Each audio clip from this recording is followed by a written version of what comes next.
What's up, everybody, and welcome to episode 75 of the 214 Sports Show, the Jethro Pugh episode, playing for the Dallas Cowboys from 1965 all the way to 1978. A former defensive tackle, was a former two-time All-Pro, second-team All-Pro, and two-time Super Bowl champion on those 70s Dallas Cowboys rosters with Coach Tom Landry. Episode 75. Glad you could come back with us here on the 214 Sports Show. I'm Joseph Duffy, also joined with my co-host, as always, TJ Krilowicz. How you doing, TJ? Doing great, Joe. Let's get the show started. Yes, indeed. Won't be too long of a show. We've both had pretty long days, and we are ready to, kind of wind down. But we'll start to really break down a few of the teams, such as the Dallas Mavericks, who begin summer league play tonight against the LA Lakers. That's going to open up summer league for the NBA, and it's already a quick turnaround after the draft. And Cooper Flagg, who is now a Dallas Maverick, will be the highlight player, the number one overall pick for the Dallas Mavericks. Um, Also, Ryan Nembhard, a key highlight player from the Dallas Mavericks, who was undrafted, who got signed. If you remember Andrew Nembhard, of course, that's his little brother. Still played at Gonzaga, similar to Andrew, but Andrew Nembhard led the NCAA in assists a game at 9.8. I'm looking forward to seeing these two. So, from your standpoint, TJ, what can we expect from Cooper Flagg in this very first Summer League game? Well, I think everything should come with just a tad bit of just some salt, I guess. I don't think that we should really expect him to go superstar mode, and if he does have a rough game, to not really dog on him or think that, maybe he's gonna end up being a bust. I think Summer League is a great example of potential, but I don't think that it really has a really good example of how players are gonna. I don't know. I don't think that it really shows too much of an impact on the actual season, especially for somebody like Cooper Flagg, who we already know is not going to be a bust. I mean, let me do that real quick. But I think that it's pretty set in stone, unless, God forbid, any injuries were to happen. But I'm excited to be happy about Summer League again. I think that it's been a while. I A think long if time. you're a big Mavericks fan, you probably were super excited, probably glued to the TV screen when Dennis Smith Jr. was on our Summer League team and he was playing against Lonzo Ball in the Summer League playoffs. That was an awesome game. I think we ended up getting blown out though, but still, regardless, I think that Summer League's a great, I'm excited to see what Cooper Flag has. And you're talking about Ryan Emard too. I think Gonzaga guards are just always a good get for anybody. I think you look at some of the examples of Gonzaga guards right now in the NBA with Jalen Suggs and Emhard's brother, Andrew Nembhard, having great success with the Pacers. I think that that's always, I think Gonzaga always has great guards. And historically, you look at some of them and then, they're great as well. So. And that's such a great point you made about not having a lot of hype for Summer League in this past few years.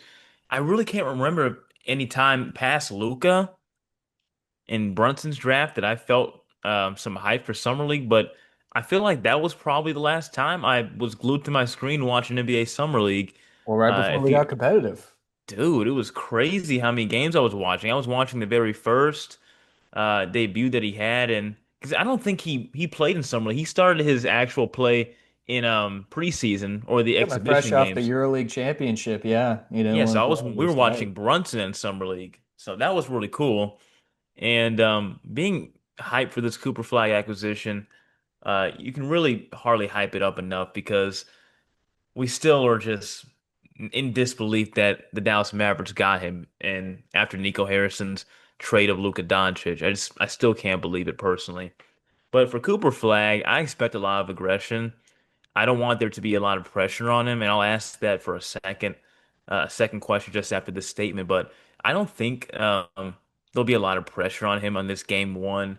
If people want to be tough on him, they can. That's the pressure that comes with being a number one overall pick. But this should be a loose game. It's going to be a sold out crowd, but I expect this game to be very loose. And going against this Lakers squad, where obviously there's some history, trade history between these two franchises, I look forward to seeing this game and how Cooper Flag comes out in the beginning of the game, how many shots he takes in the first quarter. I expect his defense to be great, like not even negotiable. just offensively, what will he do? You think I they'll put think him on Bronny? Sorry to interrupt, but you think you'll put him on Bronny? I don't think so. I don't think so. If they put, he can guard the perimeter, but he's probably not going to guard, a 6 foot Ronnie. I doubt it. But it'd be cool to see in the court. But I think Cooper Flagg really should have a good game, and I'm not looking forward to him dropping 40 and 20 in some summer league matchup. I just want to see how he looks on the floor in a Mavs jersey and how aggressive he'll be against younger competition, similar competition. But I'll ask you for a second question then. What is the pressure on Cooper Flagg in this upcoming season? Do you think, it's either rookie of the year or failure? Is it he has to be in the all rookie team, first team, or failure? How do you think you should judge Cooper Flagg's debut season in the NBA? I think he should be an all rookie first team. I think that that's a pretty good pretty good what would you call it? Floor of the put for Cooper Flagg, somebody who's came into the draft undeniably the first overall pick, should be somebody who is, of course, on top of his class. Um, I don't know if I would call it a failure. Maybe I'm just not a rough guy. I don't know if I would really say if he doesn't make that, if it's a huge failure. It really depends on, I guess just external factors with the Mavericks, what's going on with the team. Are there, is he getting enough help? Which is kind of funny to think about, the rookie getting help, but he is really going to be the star of the show if Anthony Davis can't keep himself on the court, which is very possible. We've seen that before.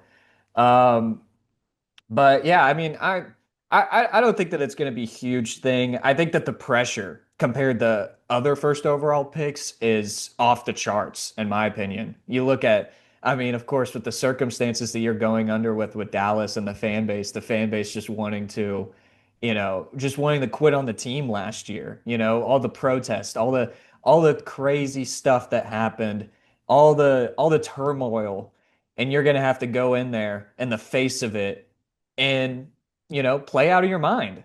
You got to go hoop. And if you don't go hoop, people are going to be comparing. And he's going to get career comparisons to Luca now, whether he likes it or not. And so, whether he goes out there and plays, I don't know. Maybe let me just backtrack a little bit. He will be compared to Luca throughout his entire career, but his failure, I don't think should be marked by accolades. I think it should be marked by just how he reacts with the team. It's 1 year, hopefully we get more than 6 or 7 years from him like we did with Luca. But I mean, 1 year isn't, no time to panic just for 1 year. Yeah, I think I mostly agree with that. No, you don't want to turn up the pressure on the 18-year-old soon to be 19, I guess. I guess it's time to stop calling him an 18-year-old. He'll still be a teenager, obviously, but when you look at his ceiling has to be like, all NBA third team possibly. I don't think he'll be a first or second team selection, but he has the potential. He has the length, he has the size, he has the defense. And when you look at him in this roster, he's going to be an immediate impact. And it's going to be awesome to see his impact day one, adding a lot of length on the perimeter for the defense. This is what Nico wants. We've been talking about this the past 2 weeks. He's getting his dream. We shouldn't complain anymore, I guess. I know it still hurts a little bit talking about Luka Doncic being gone, but what a wild 3 months that was from the Luka Doncic trade to the lottery and then to him getting selected in the draft because those protests, I remember them like yesterday, dude, and now it's just like you can hear the F Nico chants, but people are starting to kind of move on in a way. Even if it works out, I hope he gets asked that question about the Luka trade till his deathbed. I'm gonna be completely real. I think he needs to be questioned and investigated over that trade Whew. for as long as time. I think that is again. At least you got Anthony Davis, but like that return still doesn't make any sense. No, Just it Anthony doesn't. Davis. It's just wild. And again, even with the returns that some of these players are getting, Desmond Bain, Mikal Bridges, Rudy Gobert in recent years, we don't need to backtrack all the way to February for the Luka trade, but again, it is just so bad. I just want to, I don't think that Mavericks fans should really forgive Nico, even that we got Cooper Flag. It's not his, not his doing. I guess it is his doing that we ended up going to the first overall pick, but you know. It's Would you not the luck say, from him. It's yeah, not the fortune favors the bold type thing that he thinks it is. It's just he got outright lucky, he saved his job, and now unfortunately we're gonna have to keep him for the next 3 to 4 years because we know he won't stay 10 years. He's already said that. he could be gone. I He could be could be gone in two, he, 3 years, he he says. could be he could be in a grave in 10 years. That's what he said. I mean, could you say you were talking last week about how this team and how you may not be sold in them being the best team in Texas? How about comparing them to the Lakers starting lineup? Or how about, the Lakers roster in general? Do you think this is a better lineup since the Luka trade, now settling in the month of July? Is this a better lineup because the Lakers just acquired DeAndre Ayton? Of course, Austin Reeves is still there, LeBron's still there, Rui Hachimura is still there, but they've made some interesting moves in the month of June. Do you think this lineup, healthy in the second half of the season, is better than the Lakers, or do you think the Lakers have the edge? I mean, I really, to be honest, the Lakers depth looks awful right now. And you look at the Mavericks depth, and it's a deep team. Now, it's really going to depend on, again, staying healthy and if the playmaking's good. If you don't have any playmaking, but you have a deep roster, it's not going to look, I mean, you really don't have a deep roster if you don't have any playmaking, to be honest. So we got to really look at that. No Kyrie for basically the entire year, it looks like. D'Angelo Russell being the starting point guard. He's a great playmaker. He is great at getting players the ball, getting his star players the ball. He did great with Anthony Davis. I think he'll do great with Anthony Davis again. Um, but I don't know. It's just so hard to put it because I think that Luca, again, he clears anybody on the Mavericks roster. And that's no doubt.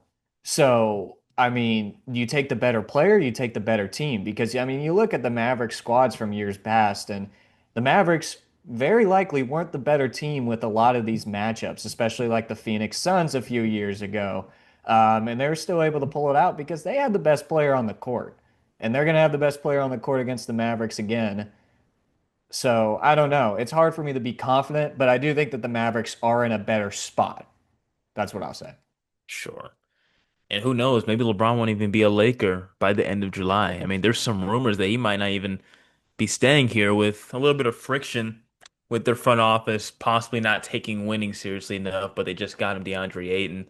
We'll see how this turns out for LeBron and his Lakers as he's heading into his year. Let's see, is it 23 season? Year 22? Something like that? 23, 22. Yeah, 23. It's kind of crazy, man. This It's got to guy's be been, pretty crazy just before we move on or of anything. I do think that it's pretty crazy to think that 2022, the Phoenix Suns were on top of the West, and oh obviously they man, traded that entire young core away that they had. But you look at the main core, main young core that they had there, with Cameron Johnson, Mikal Bridges, and DeAndre Ayton.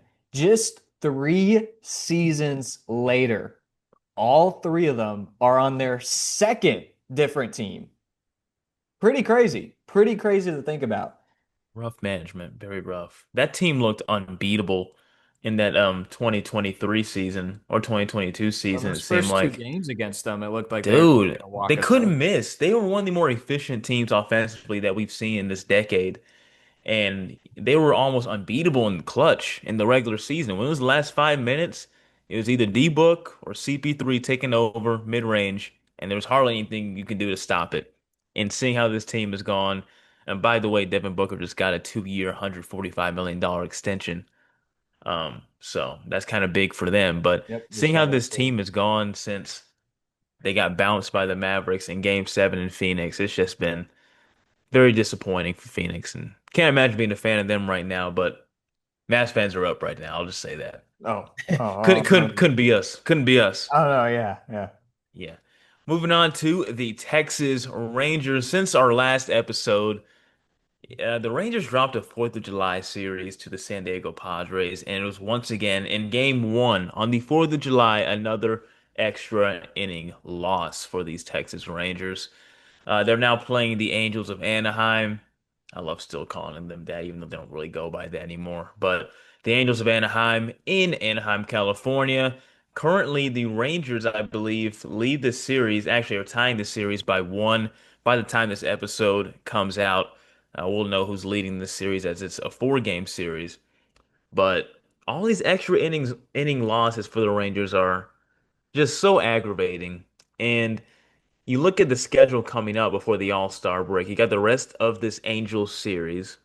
Then you're gonna face the Astros, who are kind of reeling right now against Cleveland. And then you're gonna face off, I believe, against the Detroit Tigers. Um, this should be an interesting next 2 weeks for the Texas Rangers. And so, what do you think about the offense that you've seen possibly this week? Do you think there is a little bit more hope now? Because the pitching really has not wavered. They should have won yet again the San Diego Padres series. They should have won that, TJ. Unbelievable how they still found a way to lose that series. But the pitching has really been fine for the last week and a half or so. The offense getting a little bit more consistent, but still just not finding a way to get it done past the seventh inning. Well, what do I always say about this team, Joe? What do I always say? One step forward, two Two steps steps back. back for Yeah. the Texas Rangers. I mean, it's honestly infuriating. It is honestly infuriating when you go and watch a full Rangers game and they score 13 runs. You think it would be fun, but when you see them score 13 runs like they did Tuesday night against the Los Angeles Angels, or the Angels of Anaheim, if you want to count aura points. Look, it is infuriating because they go out in the last, I mean, you will have 5 straight games where you don't score over 5 runs. And to your point, the offense is getting more consistent, but the clutch has just completely gone away. And it's unfortunate, you want to see some of these players step up. I don't know if, there's been so many times where we've had in this past situations in the extra innings where you've had somebody like Sam Haggerty up at the plate or Kyle Higashioka. And it's like, well, you of course want them to go out there and succeed, but they're really not, they're not, they're young, no, not Higashioka, but Haggerty. They're young, they're inexperienced. So if they don't get that, walk off or they don't get that clutch hit, it's fine. But you're looking at some of these players like Mm. Seager, Garcia, Simeon, people who have been in this situation, people who've won a World Series and have been, Seager's has one of the clutchest home runs in World Series history. And you're looking at all this stuff, and I mean, where's that now? We Mm. need some of that now. We need those heroic moments. We don't have a hero. Simeon pulled through in that one extra inning games against Seattle. He had a great situational hit, and that was a real leader right there. But we need more of that. We're going into extra innings 3 or 4 times a week at this point, and we're winning 25% of them. And so you just got to see the veterans show up. That's going to be a big thing. They're getting into a really close race for the wild card. We've already discussed last week. We don't think that they're going to get to first place. We don't think they're going to catch up to Houston. But if they're going to be in that wild card, these games, they're going to look back at these games by the end of the season and they're going to realize that that's what's going to keep them out. It almost kept them out in 2023. And if it keeps them out in 2025, it gives them the chance of not getting that second World Series because, as we know, get to the postseason, anything can happen. But if that's the reason why they don't make it to the playoffs this year and they, lose a chance of going and doing a 2023 again, then it's going to be really frustrating. What gets so frustrating to me is we've seen it even in the good season like 2 years ago, but in the extra innings, like going out like off the first or second pitch, it's just crazy to me. I mean, I don't want you to take a meatball down the middle, but sometimes they do that. But sometimes the hacks they are taking on like the first and second pitch, where it's not even close to being a solid pitch, and end up popping out, near the foul lines or in foul territory. It's just unbelievable to me. Like, where is the plate presence? What is Brett Boone teaching about approach? I really like to know because statistically, I guess you could say since his hiring, the offense has been better. Do we attribute that to Boone's methods? I don't know. I don't know if I Well, want to just, give him the credit like that because we really don't know what the locker room is like or if it's just, the players waking up. But I just find it crazy how even in the clutch, like the approach is not different. And these guys are hacking. Like Adolis Garcia always, swinging for the fences. And you're seeing the same exact thing in the extra innings when you have a runner in scoring position. Hardly any bunt attempts. You see it every now and then, but Bruce Bochy really doesn't like to move a guy over in extra innings for some reason. Not a lot. and not even in general when it's somebody at second base in like the fifth or sixth inning. So I just wonder what it is about this extra innings that, especially at home, that this team just cannot get it done. They couldn't get it done on the road against San Diego. This is going to be an interesting close against the AL West before the All-Star break, finishing up against Anaheim and then going against the Houston Astros to close the year.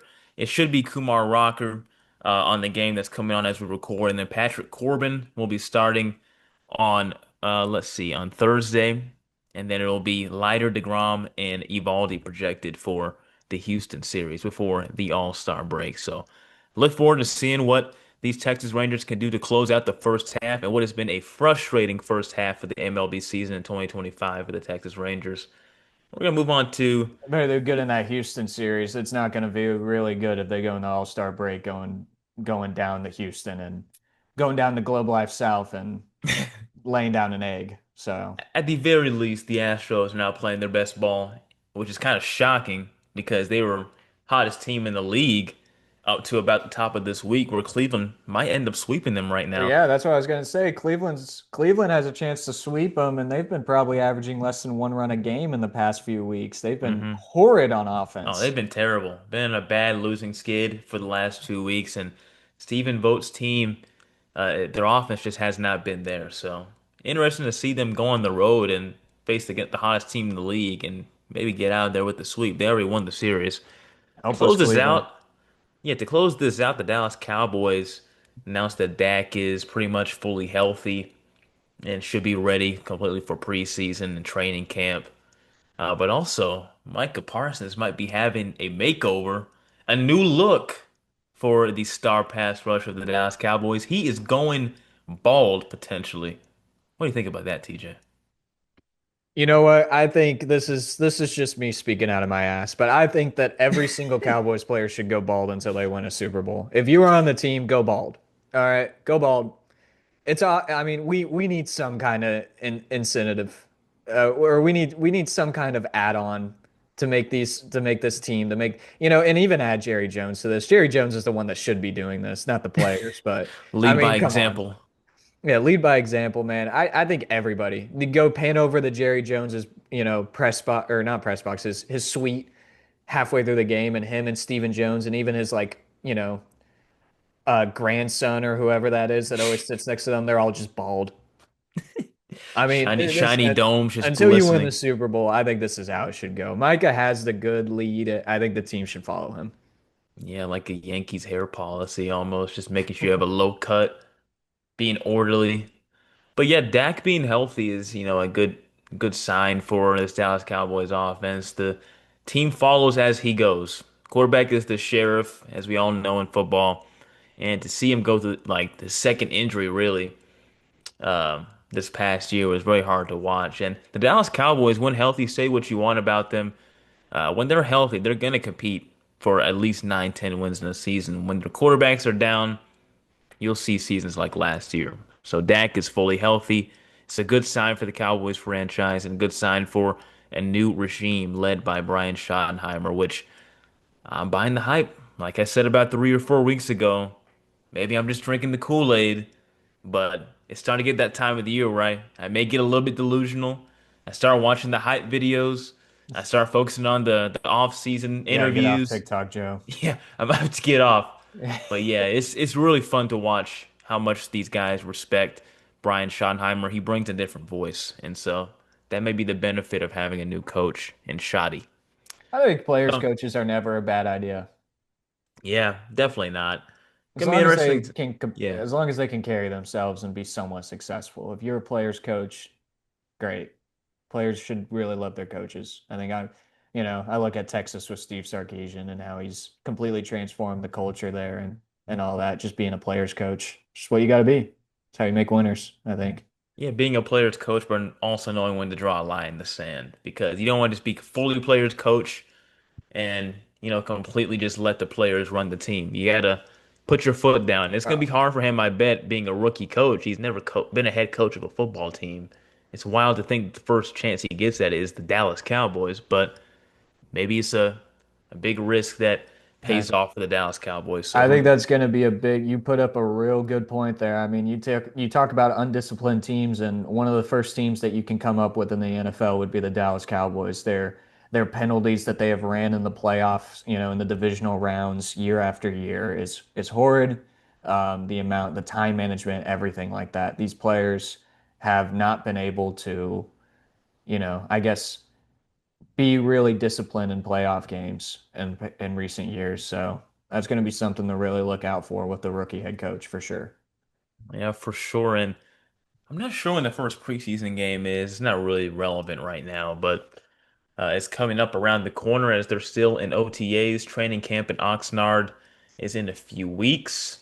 And so the NFL season is probably less than 50 days away to kicking off as the Cowboys will be going to Philadelphia to open the season against the Super Bowl champion Eagles at that octagonal stadium in Philadelphia, one of my favorite venues, even though I'm not a fan of the team.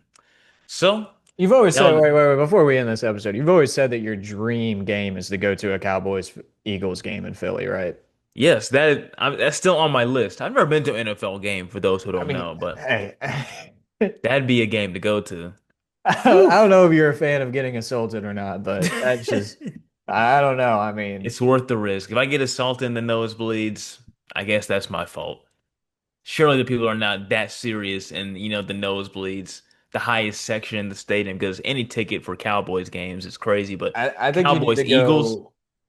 I think you need to go to a Cowboys Eagles game in Dallas first before you do Philly, just to scope out just how these fans interact with each other. All right, you need to see how they react to each other. maybe one I know day. you know I hope it's to not go pretty. to yeah, I hope to go to NFL game just one day. I never been. But that'll do for episode 75, the Jethro Pugh episode. We do thank you for joining us. We do post these podcasts in full length on Thursdays at 11 a.m. Central Standard Time.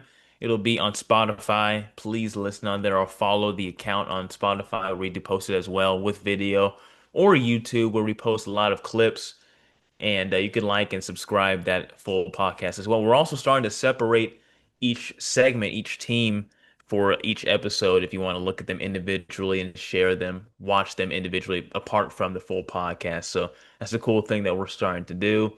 Also, please follow our accounts on TikTok and YouTube Shorts and Instagram and Twitter. We do post these reels of our takes that we think are maybe spicy sometimes that may attract some engagement. But we hope that you can also look out for those as we're also posting on this day memorable posts in the DFW Sports Metroplex. So that'll do it for episode 75. Please like and subscribe on this episode right here. And for TJ Krilowicz, I'm Joseph Duffy. Thank you for joining us. Have a great rest of your day and see you next week.